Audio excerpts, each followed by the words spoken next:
వి gold trusted gold buyers మీరు తాకట్టు పెట్టిన బంగారాన్ని విడిపించి ఈ రోజు ఉన్న మార్కెట్ ధరకు కొనబడును. ప్రస్తుతం మనతో పాటు ఉన్నారు ప్రముఖ జ్యోతిష్య వాస్తు పండితులు బ్రహ్మశ్రీ అన్నవరపు తిరుపతి మూర్తి అవధాని గారు. ఇప్పుడు గురుగారితో మాట్లాడి మరిన్ని విషయాలు తెలుసుకుందాం. నమస్కారం గురుగారు. ఓం శ్రీ మహాగణాధిపతయే నమః. గురుగారు, బ్రహ్మ ముహూర్తం యొక్క ప్రాధాన్యత చాలా ఎక్కువ అని చెప్పి మనం నార్మల్ గా చేసే సమయంలో చేసే పూజలు కానీ పనులు కానీ ఫలితం వచ్చేదానికన్నా ఈ సమయంలో బ్రహ్మ ముహూర్తంలో చేస్తే వచ్చే ఫలితం రెట్టింపు ఉంటుందని చెప్పి, ఎందుకు అంత వైశిష్ట్యము అని అంటే దేవతలు సంచరిస్తుంటారు ఆ సమయంలో అని చెప్పి చెప్తుంటారు.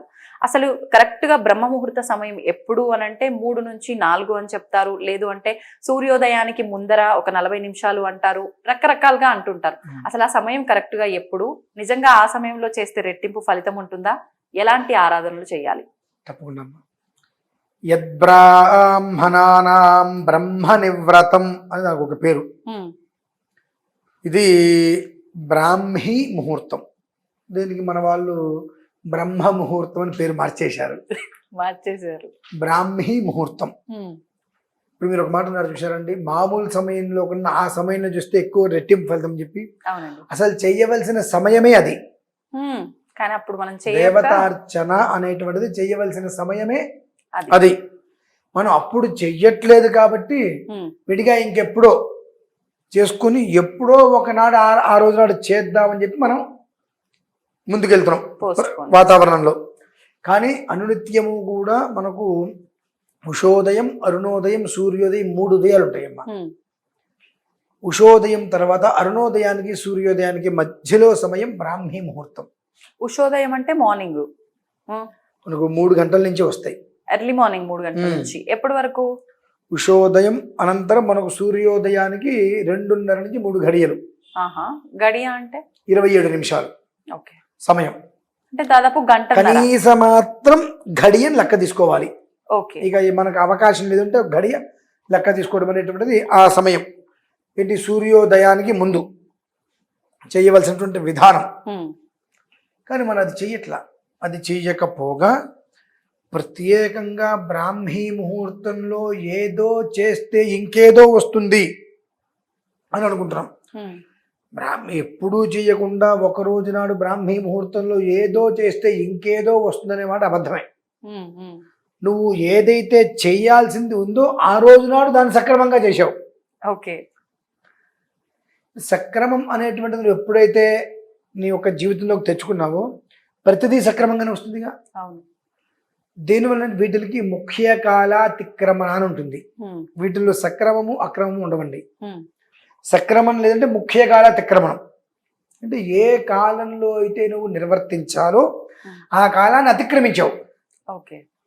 ఆ కాలంలో చెయ్యలేదు, వేరే సమయంలో చేస్తున్నావు కనుక ముఖ్య కాలాతిక్రమణ దోష ప్రాయశ్చిత్తార్థం అసలు చేయకుండా మానకూడదు కనుక అప్పుడు చేయలేక ఇప్పుడు చేస్తున్నావు.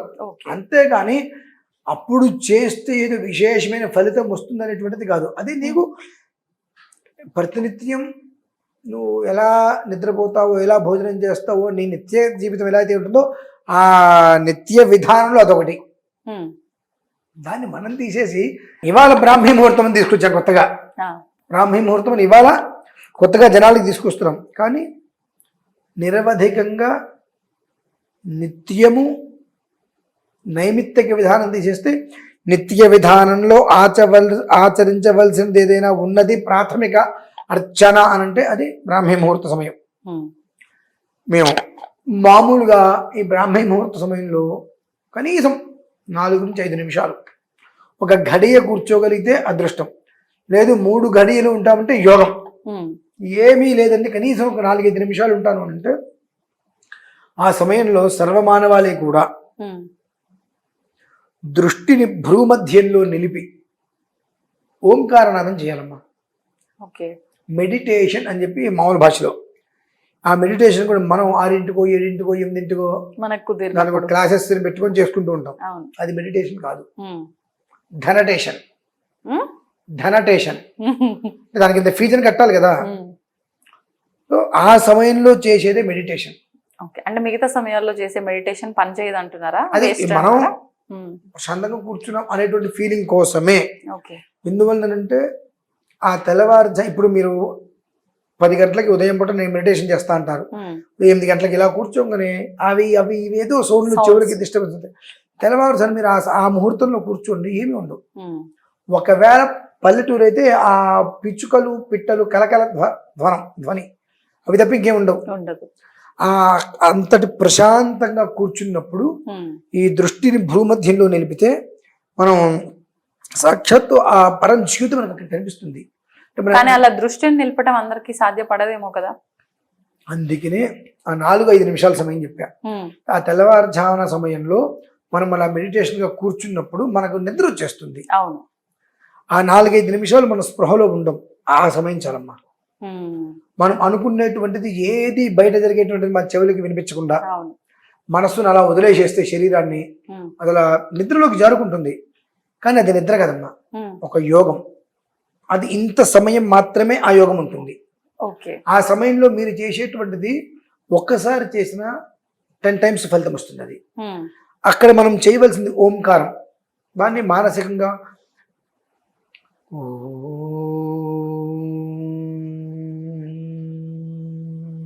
అని పెద్దగా చెప్పట్లేదు, మామూలుగా ఓంకారం మొదలుపెట్టి ఆ చివరికి ఆపేటప్పటికి దగ్గరగా 25 సెకండ్లు సమయం చేకూరుతుంది. ఆ ఓంకారాన్ని మాత్రమే మనం ఆ సమయంలో. ఎందుకని గురుగారు ఓంకారం మాత్రమే ఆ సమయంలో? అది ప్రణవనాదం అమ్మా. అకార ఉకార మకారాలు కలిపితే ఓం. ఆ ఓం అనేటువంటిది బీజం, ఉద్భవించేటువంటిది. అంటే మనకు జ్ఞానమైన ఏదైనప్పటికీ కూడా వృద్ధి చెందాలి. ఆ సమయంలో చేసేటువంటిది వృద్ధికి ప్రాధాన్యత. బీజం అనేది ఓం. ప్రతి దానికి కూడా సృష్టికి మూలం ఓంకారం. దాన్ని మనం ప్రణవం చేయటం వల్ల ఏమవుతుందంటే మనకు ఏం జరగబోతుంది అనేటువంటి విషయం మన కళ్ళకి తెలిసిపోతుందమ్మా. దాన్ని దివ్య దృష్టి అంటారు చూసారా, అటువంటి ఒకటి మీ భాషలో 6th సెన్స్. అది రీసెంట్ గా మీరు అనుకుంటారు దివ్య దృష్టి. దానివల్ల మనకు జరగబోయేవి తెలుస్తూ ఉంటాయి. 2, మన జీవితం ఏ స్థాయికి మనం మలుచుకోవచ్చు. జ్ఞానం ఉంది. మీకు ఇంట్లో అద్దం ఉందిగా, అద్దం నిండా మట్టి పూసేది మీకు ఏమైనా కనిపిస్తుందా? మట్టే కనిపిస్తుంది. తుడిచేస్తే మన చేతితో తుడుస్తున్నా అంతే ఉంటుంది. అవును. ఒక క్లాతో కాగితం పెట్టి మొత్తం తుడిస్తే అలా ఆ ఓంకార నాదాన్ని ఆ సమయంలో జపం చేయటం వలన ఆ మురికి మొత్తం పోతుందమ్మా. మేము ఆ సమయంలో రుద్రం పారాయణ చేసుకుంటాం. మురికి మొత్తం పోయింది అంటే బింబ ప్రతిబింబం, మనం ఎలా ఉన్నామనేటువంటిది ఎగ్జాక్ట్ ఆపోజిట్ లో మనకు అది కనిపిస్తుంది. అవునండి. మన నిద్రమోహంతో ఉంటే నిద్రమోహమే కనిపిస్తుంది. ఆ ప్రణవనాదం వలన ఎప్పుడూ కూడా వర్చస్సు తేజస్సు యశస్సు, వర్చస్సు తేజస్సు యశస్సు ఈ 3 కూడా మనకు బ్యాలెన్స్డ్ గా ఉంటాయి లైఫ్ లో. కొంతమంది అంటుంటారు తొందరపాటు నిర్ణయాలు తీసుకునేవాడు, వాడికి విచక్షణ లేదు అని. అవి మన జోలికి రావమ్మా. ఏ నిర్ణయం అయినా చాలా ప్రశాంతంగా నిర్ణయం తీసుకుంటే మళ్ళీ వెనకడుగా ఇక్కడ అది అవునా కాదా, అవసరమా కాదా అనేటువంటిది ఆ సమయం నిర్ణయిస్తుంది. ఎందువల్లంటే పూర్తిగా మనం దృష్టిని భూమధ్యంలో నిలిపినప్పుడు మనం శరీరాన్ని వదిలేస్తాం. అది ఒక రకమైనటువంటి యోగ స్థితిలోకి వెళ్ళిపోతుంది. ఆ యోగ స్థితిలోకి వెళ్ళిపోయినప్పుడు ఆ విశ్వం ఏదైతే ఉందో ఆ విశ్వం మనతో ఎప్పుడూ అనుసంధానంలోనే ఉంటుంది. అది మనకు తెలుసుకోవడం కష్టం. ఆ సమయంలో ఆ రెండింటిల మధ్యన కాన్వర్సేషన్ జరుగుతుంది. ఆ జరిగినప్పుడు ఏదైతే కాన్వర్సేషన్ జరుగుతుందో అది ఇక్కడ ఫిక్స్ అయిపోతుంది.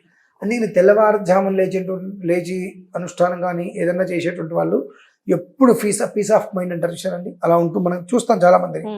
ఇప్పుడు ఎవరు లేరేమో కానివ్వండి, సూర్యోదయ పూర్వం నిద్రలేచి కాస్త ఆరాధన చేసుకునే వాళ్ళు మా మొహం ఎప్పుడు చూసినా చాలా ప్రశాంతంగా నిర్మలంగా, ఏ కష్టము వాళ్ళు దరిచేరదు. ఎందువల్లనంటే వాళ్ళ మైండ్ అనేటువంటిది ఒకదానికి సెట్ అయిపోతుంది. ఇది మంది కాదు కాబట్టి అసలు మనకి సంబంధం లేదు. సో అప్పుడు దీనికి సంబంధం ఉండదు. ఇది ఏం చెప్తే ఇది వినాల్సిందే. కాబట్టి వాళ్ళు ఎప్పుడు ప్రశాంతంగా కంట్రోల్లో ఉంటుంది. ఎవరైనా చేయొచ్చా గురుగారు ఓంకారం? ఇప్పుడు ప్రతినిత్యం చేయమన్నారు, ఆడవాళ్ళకి వీలు పడని ఆ 3-4 రోజుల్లో కూడా చేయొచ్చా? 4 రోజులు మానేస్తారు, 5వ రోజు నుంచి అంతే. మెడిటేషన్ చేయడానికి ఏ టైం అయినా ఓకే అమ్మా. దానికి అంటే ఈ 4 రోజులు మానేయమని ఎందుకు అంటున్నామంటే చాలా మంది ఆ 4 రోజుల్లో మెంటల్ టార్చర్ అనుభవిస్తూ ఉంటారు, పెయిన్ వచ్చి బాగా. సో ఆ సమయంలో నువ్వు చెయ్యి అంటానికి కరెక్ట్ కాదు. ఆ సమయంలో వాళ్ళు ఎంత రిలీఫ్గా ప్రశాంతంగా ఉంటే తర్వాత మళ్ళీ వాళ్ళు తేరుకోగలుగుతారు. ఆ సమయంలో వాళ్ళు కొంచెం మెంటల్గా టార్చర్ అయినా శారీరకంగా వాళ్ళకు ఇబ్బంది పడ్డా ఆ తర్వాత దాని నుంచి బయటపడటానికి కొంత సమయం పడుతుంది. ఇది వీళ్ళకి రీసైకిల్ అమ్మా. అంటే ఇది ఒక్క విషయం చెప్పి నేను ముగిస్తాను, ఏమనుకోవద్దు. ఈ విషయం వచ్చింది కాబట్టి చెప్తున్నా. మా ఇళ్ళల్లో ఆడవాళ్ళు దూరంగా ఉంటే 3 రోజులు విడిగా కూర్చోబెట్టి వాళ్ళని ఏ పని విడిగా కూర్చోబెడుతుంటాం. మేమే వంట చేస్తాము, విస్తరాకుల్లో పెడతాము. ఇక 4వ రోజు స్నానమైన తర్వాత కూడా మీరు అలానే ఉండండి అని అంటాం. మేమే వంట చేస్తాం. ఎందువలన ఇది అంటే ఈ 4 రోజులలో ఒక్కోసారి వాళ్ళకి హార్మోన్స్ బ్యాలెన్స్ పూర్తిగా తప్పిపోతుంది. విపరీతమైన బ్లీడింగ్ అవుతుంది. వాళ్ళ నొప్పి చెప్పుకోలేరు. చెప్పుకున్న అర్థం చేసుకునేటువంటి జ్ఞానం మనకు ఉండదు. 5 కాసేపు తగ్గిపోతుంది అని ఏదో మనం అనేస్తాం. కానీ వాళ్ళు పడేటువంటి బాధ చాలా. ఆ సమయంలో కూడా వాళ్ళకి ఆ పని ఈ పని లేదని చెప్పి ఎక్కువగా శ్రమ పెట్టడం వలన ఎక్కువ బ్లీడింగ్ అయిపోయి మనిషి నీరసించిపోయి 4వ రోజు స్నానమైన తర్వాత కూడా దాని నుంచి ఆ మనిషి తేరుకోవడానికి 10 days పడుతుంది. తేరుకుని అమ్మాయి అనుకున్నప్పుడు మళ్ళీ వాళ్ళకి ఇదే ప్రారంభమవుతుంది. ఏంటి ఇబ్బంది రావడానికి 4-5 రోజుల ముందు నుంచి నడుము నొప్పి స్టార్ట్ అవుతుంది పాపం వాళ్ళకి. ఇవన్నీ ఎవరికి తెలుస్తాయి? అందుకని ఆ 4 రోజులు వాళ్ళని అసలు కంప్లీట్గా రిలాక్స్. నువ్వు టీవీ చూస్తావా, నీ ఇష్టం, అక్కడి నుంచి కదలకు, నువ్వు ఏం చేసుకుంటావు చేసుకో, ఏ పని చేయొద్దు అని వాళ్ళకి వదిలేస్తే ఆ శరీరం అనేటువంటిది ఒక వ్యవస్థగా ఏర్పడిపోతుంది. 5వ రోజు నుంచి మళ్ళీ పూర్తిగా ఆ వ్యతిరేక దిశ నుంచి మారి సబ్జ రేఖలో తిరగడానికి అది ఉపయోగపడుతుంది. కాబట్టి ఆ 4 రోజులు మాత్రం వాళ్ళకి పూర్తిగా విశ్రాంతి ఇచ్చి 5వ రోజు నుంచి మళ్ళీ వాళ్ళు కూర్చోవచ్చు. అలా కూర్చోవడం వాళ్ళు మొదలు చేసుకుంటే ఆటోమేటిక్గా అది కూడా వాళ్ళకి సెట్ అయిపోతుంది.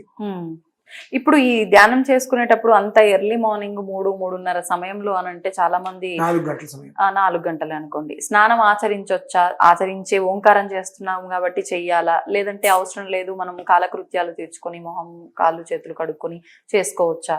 ఇలా కూడా అడుగుతుంటారు కదా. మేమైతే ఏది ఏమైనా స్నానం చేయవలసిందే అందరికీ. అంటే మేము ఆ సమయంలో ఆరాధన చేస్తాం కాబట్టి స్నానం చేయాలి. మెడిటేషన్ చేసే వాళ్ళకి స్నానంతో పని లేదమ్మా, అవసరం లేదు. శుభ్రంగా మనస్సు శుచిగా ఉండాలి. బ్రష్ చేసుకొని కాలకృత్యాలు తీర్చుకొని మోకాళ్ళు చేతులు కడుక్కొని హాయిగా వచ్చి ప్రశాంతంగా కాలకృత్యాలు తీర్చుకొని వచ్చి మనం మెడిటేషన్ చేసుకోవచ్చు. అక్కడ మనకు కావాల్సింది mind refresh. Meditation meaning mind refresh.